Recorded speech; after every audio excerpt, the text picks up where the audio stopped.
Robles y al PRD, por si esto no faltara, o por si no faltara algo que, vamos a decirlo, le lloviera o se le sumara a Rosario Robles, ¿cómo lo pudiéramos decir?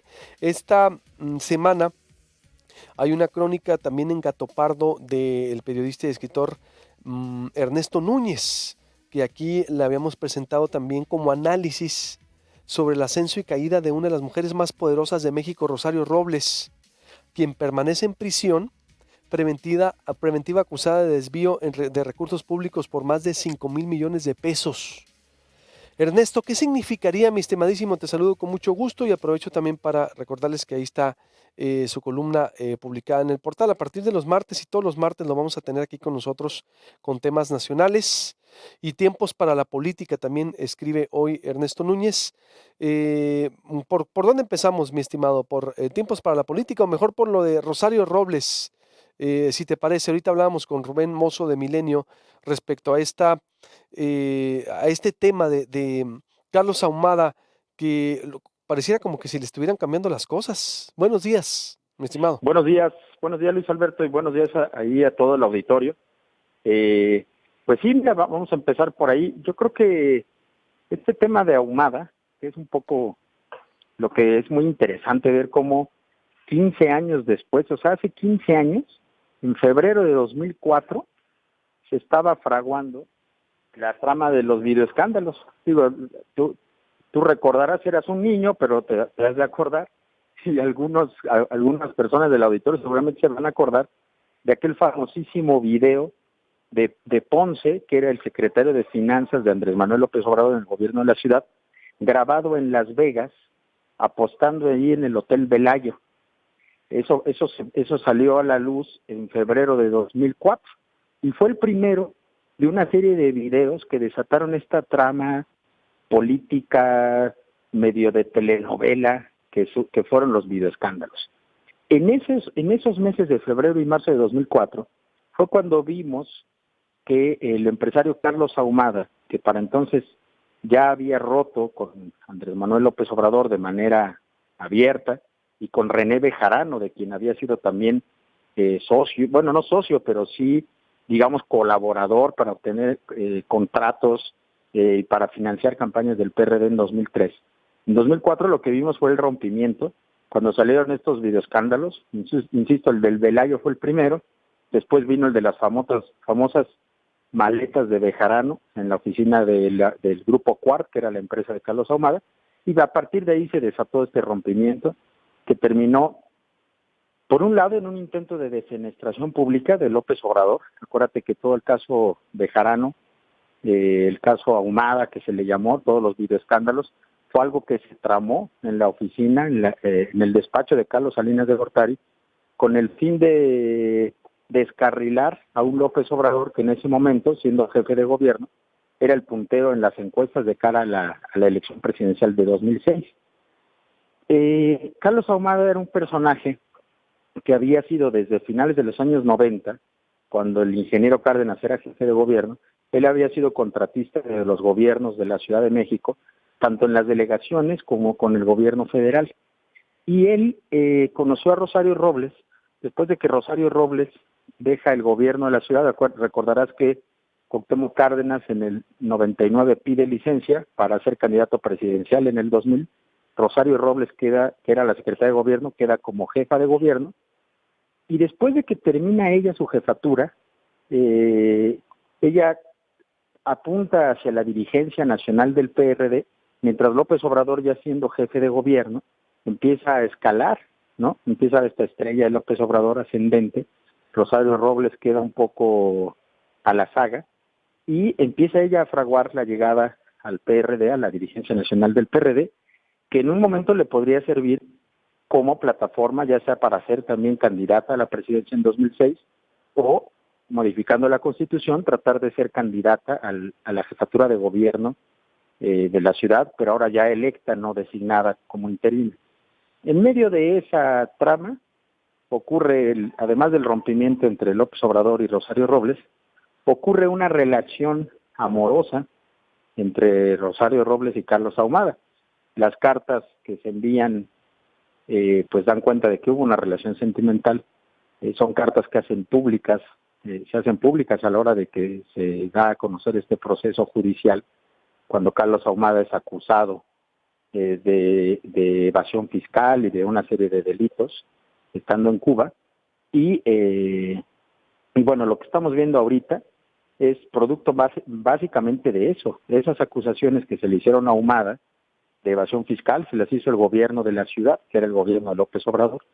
Y además hay otra cosa, que en ese proceso de Rosario, de querer ser dirigente del PRD y tal, ella consigue que Carlos Ahumada le haga un préstamo importante a la dirigencia nacional del PRD. Le hace ese préstamo de 400 millones, que cuando Carlos Ahumada es defenestrado, cuando Rosario Robles es obligada a dejar la dirigencia nacional del PRD, pues queda como una deuda del partido, y una deuda que el partido pues no liquidó y que no reconocieron porque decían que era una deuda de Rosario Robles y no del partido. Es un tema, Luis Alberto, que cruza cruza muchos terrenos, ¿no? En lo político, en lo sentimental, en lo personal, pero que habla mucho de cómo estos capítulos que nunca terminan de cerrarse, tarde o temprano pasan factura. Esto es algo que no se cerró bien en 2004, todo el asunto de los videoescándalos, todo el asunto de las acusaciones de enriquecimiento, de Ahumada, en fin. Y bueno, ahora Rosario, que está en prisión por omisión en el desvío del dinero de la estafa maestra, porque hay que recordar que ella se le acusa de omisión en ese caso, no propiamente del desvío como tal, sino de no haber avisado que se estaba dando ese presunto desvío desde las secretarías que llevó a cabo. Pero bueno, ahora que ella está en prisión, purgando una condena por este delito, que por cierto es la única que está en prisión de la estafa maestra, eso habría que decirlo también, pues se da este caso y es una especie de boomerang, algunos lo llaman, ella misma lo llama venganza política, por lo ocurrido hace 15 años, en una trama entre personajes que en algún momento jugaron en el mismo equipo, que eran Rosario Robles, López Obrador y pues todos los que estaban en sus grupos, ¿no? Ernesto, tiene razón ahorita que decías, ella es la única que está por la estafa maestra. ¿Qué significa que ella permanezca, Ernesto? O con Fíjate que esta... ahí yo eh, te diría, mira, yo hablé, para hacer el texto de Gato Pardo, hablé con varias personas. Hablé con los autores del reportaje de la estafa maestra, por ejemplo. Y ellos me decían que no, pues no necesariamente es una buena noticia el hecho de que solamente Rosario Robles esté ahí metida. Porque incluso las acusaciones que se le hacen a ella no necesariamente van a llevar a lo que deberían de llevar, que es aclarar qué pasó con el dinero de la estafa maestra y recuperarlo. Estamos hablando de una cantidad enorme de recursos, por lo menos 7,000 millones de pesos, aquí lo malo es que la detención y la prisión preventiva a la que está sometida Rosario Robles podría terminar siendo una cortina de humo para que esta nueva administración un poco se pueda lavar las manos y diga, pues yo ya atendí el caso estafa maestra, tan es así que ahí está la señora Robles en la cárcel, pero en realidad no se está llegando a fondo para esclarecer quién hizo la estafa maestra, quién en todo caso sería cómplice de Rosario Robles en ese caso, y sobre todo, Luis Alberto, ¿a dónde fue a dar ese dinero? Que es algo que todavía no sabemos. No sabemos a dónde fue a dar. Es muchísimo dinero. Rosario Robles dice no tenerlo. Rosario Robles incluso ha desafiado públicamente a que le comprueben si tiene casas, si tiene cuentas bancarias, si tiene, o sea, ella a diferencia de un Lozoya, un Javier Duarte, pues no ha sido acusada de enriquecimiento inexplicable. No le han probado que tenga en su poder ese dinero. Entonces, ella afirma ser una chiva expiatorio, digamos, o un chivo expiatorio de un caso que involucraría a muchos más funcionarios, no solamente a ella. Sí se da la curiosidad, se da el caso de que hoy con un gobierno que digamos que tenía el asunto pendiente de Rosario Robles desde hace 15 años, pues hoy la tenga ella en la cárcel con este caso de la estafa maestra, en lo que ella llama una venganza política. Con un agregado y que vamos a verlo en los próximos días, Luis Alberto. Rosario Robles será sometida a un juicio político en la Cámara de Diputados, en una sección instructora, encabezada nada más y nada menos que por Pablo Gómez, hoy diputado de Morena, quien también fue compañero de Rosario Robles cuando era perredista, cuando Rosario era del PRD, y cómo al final todos estos personajes que en los años 80, en los años 90, alrededor de la figura de Cuauhtémoc Cárdenas, pues es muy curioso ver hoy cómo cada quien está en un bando distinto, peleando por asuntos de política que no fueron resueltos ni cerrados a cabalidad, ¿no? Pues todavía está mucho que escribirse y que aclararse exactamente a dónde fue a dar ese dinero de la estafa maestra, con eso me quedo. Y pudiera hacerse la punta del iceberg, pudiera ser la verdad solo el principio de una gran investigación de deslinde de cuentas, si es que el gobierno Claro. federal va a ir en serio, o porque, pues, exacto, es la única O que está, podría ser el pretexto para darle carpetazo, ¿eh? O sea, pues, exacto. podrían ser las dos opciones, y digo, la verdad es que yo creo que lo peor sería que el encarcelamiento de una sola funcionaria terminara siendo solamente el pues este pretexto para decir, bueno, eso ya lo cerramos porque ya lo atendimos, cuando en realidad no se estaría llegando a fondo, ¿no?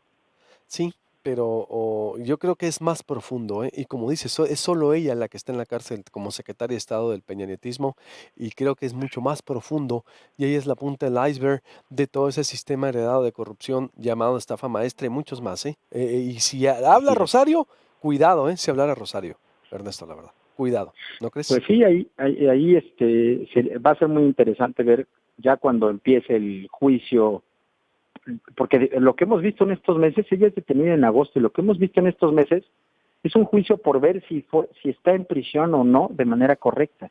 Porque no hay que olvidar que el juez que ordenó su prisión preventiva, pues es sobrino de Dolores Padierna, que es esposa de René Bejarano, y son personajes que digamos que se la tenían guardada a Rosario por aquel tema de los videoescándalos. Ella alude que ahí hay un conflicto de interés y un tema por el cual la mantienen en prisión preventiva. En todo caso, el juicio por el fondo del asunto todavía no ha comenzado. Lo que hemos visto es solamente un Ujú. pleito por ver si puede llevar o no su proceso desde el domicilio, que es lo que ella ha pedido, o si lo tiene que llevar en prisión. El proceso como tal de la investigación del presunto desvío, ese no ha comenzado, y va a ser muy interesante ver, y como tú dices, ver, pues cuando ella empiece a hablar y empiece a decir quién es, a quién ella asegura que ella siempre informó de lo que estaba ocurriendo. Bueno, pues habrá que ver a quién informó y ver, insisto, a dónde fue a dar ese dinero, ¿no? Totalmente de acuerdo. Ernesto, estamos en contacto, te mando un abrazo y buenos Muchas días. gracias, Luis. Igualmente, buenos días. Ojo con esta declaración, una entrevista que hace el periodista Jesús